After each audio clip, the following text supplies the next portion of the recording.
Now, everybody knows about the fights over unions in Wisconsin, but there's also another fight going on around the issues. And that's the fight over facts versus propaganda. I mentioned the folks outside have every right to be heard, but there's 5.5 million people in this state, and certainly the taxpayers of this state have every right to be heard.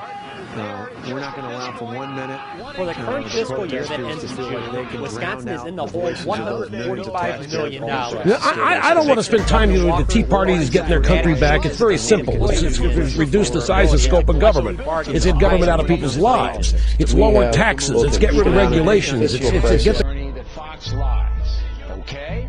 Fox lies. Well, first of all, this isn't about the budget crisis. Let's look at how his arguments migrated.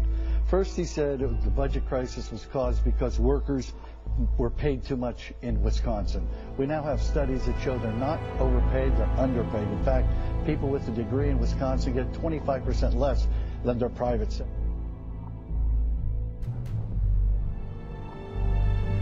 Under Walker's plan, unions could no longer negotiate for anything but salary and wages. Also, employees would have to contribute half of the state's 5.8% contribution to their pensions and pay 12.5% of their health care premiums. Walker argues these changes bring state employees more in line with the compensation provided in the private sector.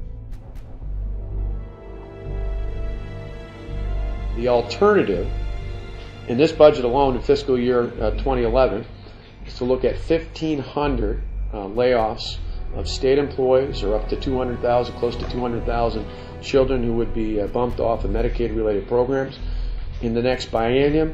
If we were failed to make these changes, it would be the equivalent of anywhere from 5,500 to 6,000 state employees that would have to be laid off.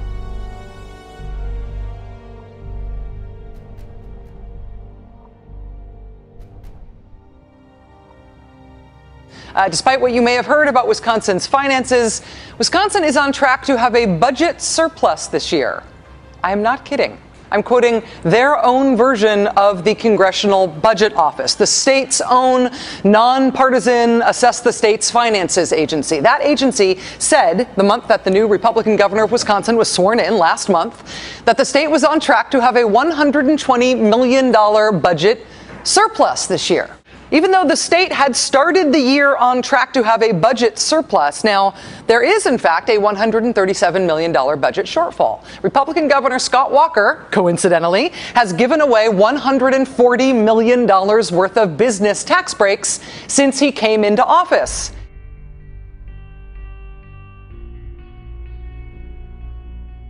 Is this just about ideology? Is it about union busting? Or is it about really getting serious about shared sacrifice? It's about budget. It is about the fact that Wisconsin, like many states, is broke. And the idea is, okay, let's make a very narrow agreement over wages and for 1 year is going to solve the problem. Governor Walker understands, as every governor understands, it is not enough just to kick the can down the road to next year. People act like this is some right, you know, that these are collective bargaining rights. There's no right to this under the Constitution.